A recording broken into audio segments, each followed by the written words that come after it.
Hello student, पिछले वाले video में हमने न्याय पढ़ा था। कक्षा 12 के यूनिट फर्स्ट का फर्स्ट लेसन था न्याय। न्याय की प्रमुख अवधारणाएं, इनके बारे में इनके बारे में पढ़ा था। और आज इसी वीडियो के अंतर्गत हम पढ़ेंगे आधुनिक युग में न्याय की अवधारणा क्या है, इन सभी के बारे में पढ़ेंगे। तो एक बार फिर से रिवाइज कर लेते हैं, न्याय क्या था, न्याय की अवधारणा क्या है, न्याय जो है प्लेटो न्याय के बारे में क्या सोचता है, प्लेटो का न्याय संबंधी विचार क्या था, प्लेटो का न्याय से आशय क्या है, प्रत्येक व्यक्ति को अपने समाज में निर्दिष्ट कार्य जो उसे कार्य दिए गए हैं उन कार्यों को करना ही क्या है, न्याय कहलाता है, ऐसा अरस्तू का मानना था। इबेस्टीन ने न्याय के संबंध में क्या विचार बताए थे। न्याय के विचार विमर्श करने से प्लेटो के बारे में, प्लेटो के राजनीतिक दर्शन से कभी इनके तत्व निहित हैं। प्लेटो न्याय को दो रूपों में मानता था। आपने पिछले वाली वीडियो में पढ़ा था।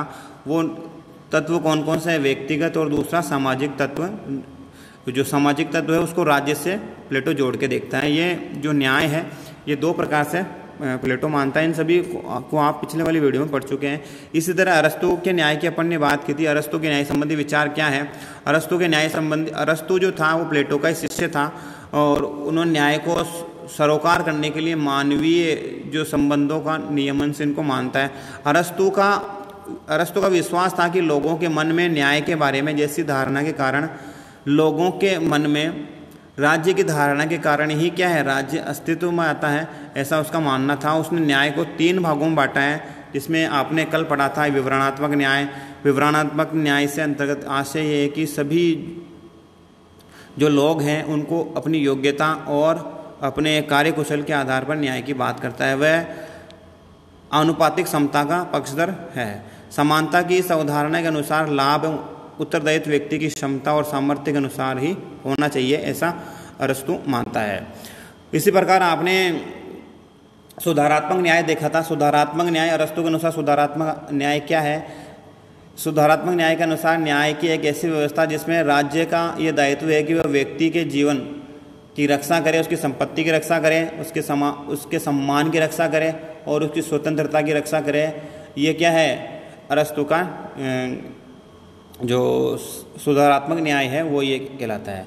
मध्यकाल में जो न्याय संबंधी विचार आपने पढ़े थे, जो संत अगस्टाइन थे, उन्होंने जो ईश्वर को राज्य को क्या है, राज्य को ईश्वरीय सिद्धांत से प्रतिपादित करने का प्रयास किया है। इबेस्टाइन की जो पुस्तक है द सिटी ऑफ गॉड में उन्होंने लिखा है, जिन राज्यों में न्याय विद्यमान नहीं है, ये परिभाषा आप याद रखना, जिन राज्यों में न्याय विद्यमान नहीं है वे राज्य क्या है, चोर उचक्कों की खरीद फरोख्त है। इस बात को आप जान रखें, जिन राज्यों में न्याय विद्यमान नहीं है वो राज्य क्या है, चोर उचक्कों की खरीद फरोख्त है। अब आज हम इस वीडियो में पढ़ेंगे वो क्या है, आधुनिक युग में न्याय। हम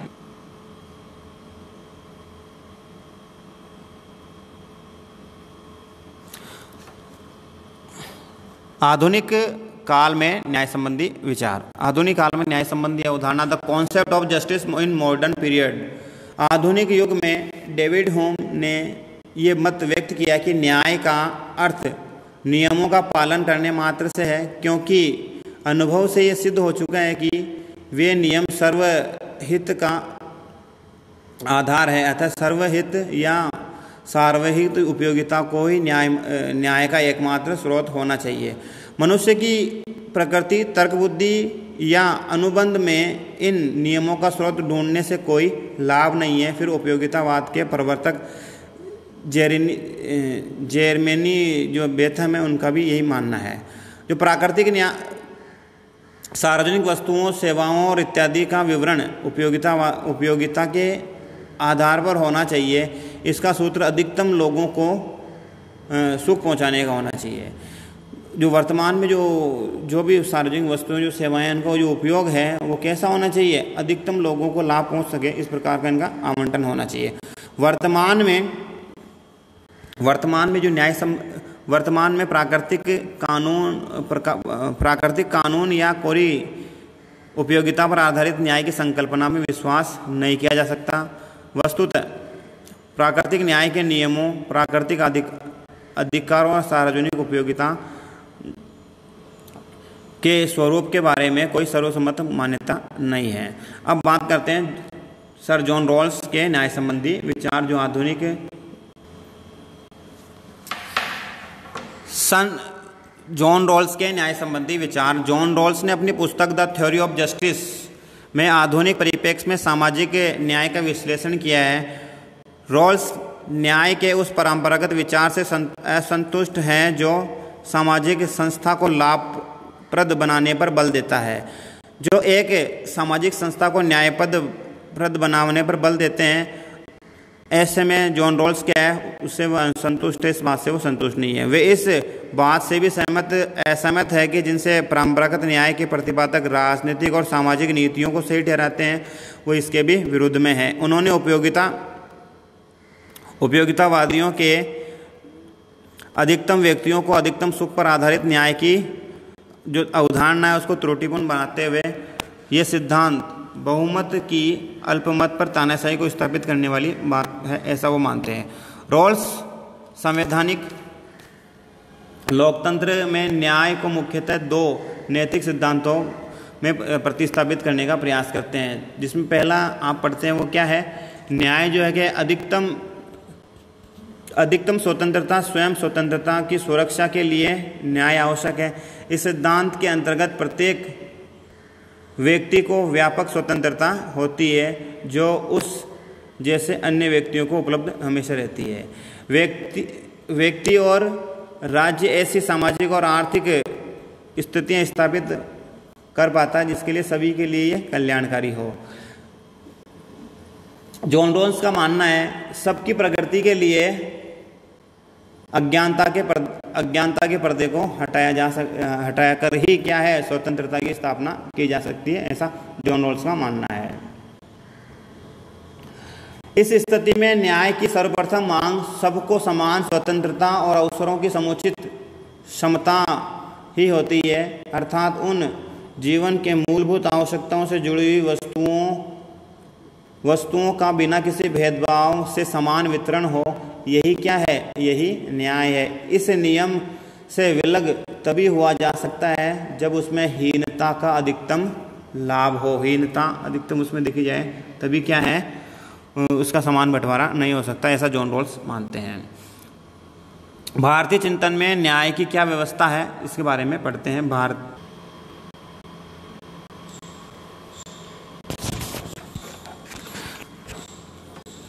भारतीय चिंतन में न्याय, भारतीय जो राजनीतिक चिंतन है उनके अनुसार न्याय की क्या अवधारणा है, इस बारे में बात करते हैं।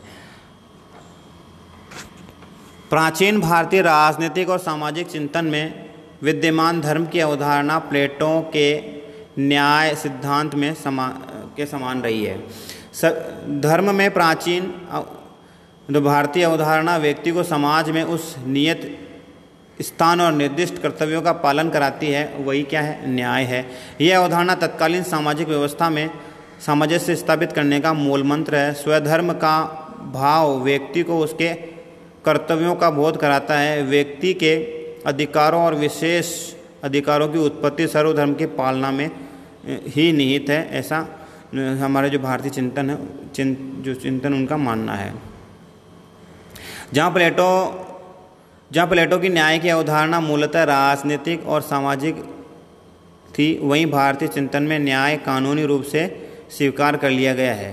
मनु और कौटिल्य दोनों ने ही न्याय को निष्पक्षता को राज्य व्यवस्था की आधारभूत प्रवृत्ति माना है। न्याय के विविध रूप, न्याय के जो रूप कौन कौन से हैं, परंपरागत रूप से न्याय की दो अवधारणाएं प्रचलित हैं, नैतिक और कानूनी, किंतु वर्तमान में सामाजिक और आर्थिक न्याय की अवधारणा महत्वपूर्ण हो गई है। जिसमें पहला क्या है, नैतिक न्याय। नैतिक न्याय क्या है, न्याय की मूल अवधारणा नैतिकता पर आधारित होनी चाहिए, जिसमें कुछ सर्वव्यापक अपरिवर्तनीय और अंतिम प्राकृतिक नियम हैं जो व्यक्ति के आपसी संबंधों को निरूपित करते हैं। इन प्राकृतिक नियमों और प्राकृतिक अधिकारों पर आधारित जीवन व्यतीत करना ही नैतिकता है। जब व्यक्तियों का आचरण सदाचारी होता है तो उसे नैतिक न्याय की अवस्था कहा जा सकता है। दूसरा जो हमारा न्याय है वो है कानूनी न्याय, लीगल जस्टिस। राजनीतिक व्यवस्था में कानूनी न्याय को न्याय व्यवस्था कहा जाता है। इसमें वे सभी नियम और कानून शामिल होते हैं जिनका नागरिक स्वाभाविक रूप से अनुसरण करते हैं। कानूनी न्याय की अवधारणा दो बातों पर बल देती है। पहला, सरकार द्वारा बनाए गए जो कानून है उनका न्यायोचित तरीके से पालन करना, और दूसरी बात जो क्या है, सरकार द्वारा ऐसे कानूनों को न्यायपूर्ण ढंग से लागू करवाना। कानूनों के उल्लंघन हो जाने पर ऐसी स्थिति में एक निष्पक्ष और स्वतंत्र न्यायपालिका की व्यवस्था करना। ये तो था कानूनी न्याय। इसके बाद है तीसरा जो पॉलिटिकल जस्टिस यानी कि राजनीतिक न्याय। राजनीतिक न्याय समानता और समता पर आधारित होना चाहिए। एक राज्य व्यवस्था में सभी व्यक्तियों को समान अधिकार और अवसर प्राप्त होने चाहिए। राजनीतिक न्याय भेदभाव और असमानता को अस्वीकार करता है। राजनीतिक न्याय सभी व्यक्तियों के कल्याण पर आधारित होना चाहिए। राजनीतिक न्याय सभी व्यक्तियों के कल्याण पर आधारित होना चाहिए। ऐसा न्याय केवल प्रजातांत्रिक व्यवस्थाओं में ही प्राप्त किया जा सकता है। राजनीतिक न्याय प्राप्त करने के लिए कुछ साधन उपलब्ध है, जैसे वयस्क मताधिकार, भाषण और विचार और भाषण के जो अभिव्यक्ति है वो भी इसके अंतर्गत माना गया है। सार्वजनिक पद को प्राप्त करने की जो स्वतंत्रता है वो इसके अंतर्गत राजनीतिक न्याय के अंतर्गत मानी जाती है। विचार और अभिव्यक्ति की स्वतंत्रता, बिना किसी भेदभाव से किसी भी सार्वजनिक पद पर आसीन होने का जो अधिकार, और नागरिकों के बीच में सभी समान जो अधिकार हैं वो प्राप्त होने चाहिए। संविधान और संवैधानिक शासन को आवश्यक माना गया है। किसी विशेष वर्ग या व्यक्ति को विशेष अधिकार प्राप्त न होकर राजनीतिक रूप से ये एक राजनीतिक गुण का प्रमुख माना जाता है। अगला जो है चौथा हमारा न्याय है सोशल जस्टिस यानी कि सामाजिक न्याय। सामाजिक न्याय क्या है? सामाजिक न्याय एक ऐसी व्यवस्था है, सामाजिक न्याय समाज में एक ऐसी व्यवस्था पर बल देता है जिसके अंतर्गत समाज में ऐसी स्थिति के आधार पर व्यक्तियों के साथ भेदभाव नहीं किया जाए, जो प्रत्येक व्यक्ति को अपने व्यक्तित्व और उसके विकास के पूर्ण अवसर उपलब्ध हो सके। राज्य द्वारा व्यक्ति के अच्छे जीवन के लिए आवश्यक परिस्थितियां उत्पन्न करानी चाहिए। राज्य का ये कर्तव्य है, राज्य में सरकार का ये कर्तव्य है कि व्यक्तियों के लिए, देश के जो नागरिक हैं, राज्य के नागरिकों के लिए इस प्रकार के वातावरण उपलब्ध कराए जिनके उनका सामाजिक और आर्थिक विकास हो सके। राज्य द्वारा व्यक्ति के अच्छे जीवन के लिए आवश्यक परिस्थिति उपलब्ध कराना राज्य की पहली शर्त है। राज्य व्यवस्था से अपेक्षा की जाती है कि वह ऐसी नीतियां निर्माण करते समय ऐसे विधायी और प्रशासनिक नियमों का पालन करे जिससे क्या अधिक से अधिक लोगों का भला हो। जॉन रॉल्स ने भी सामाजिक न्याय को विशेष महत्व दिया है। सामाजिक न्याय के भेदभाव में असमानता, स्वतंत्रता जैसे मूल्यों का कोई अर्थ नहीं रह जाता है। जो अंतिम और लास्ट जो हमारा न्याय है, फिर उसके बाद में इसके प्रश्न उत्तर देखेंगे। जो आर्थिक न्याय है वो क्या है? आर्थिक न्याय का उद्देश्य समाज में आर्थिक समानता स्थापित करना है, किंतु व्यवहार में आर्थिक समानता लो पाना कठिन, समानता लाना मुश्किल है। आर्थिक रूप से समाज में समानता लाना असंभव है। तो आगे बढ़ते हैं इसमें। इसी सिद्धांत पर बल देती है कि आर्थिक संसाधनों का वितरण करते समय राज्य इस प्रकार की व्यवस्था करे कि अधिक से अधिक लोगों का भला हो।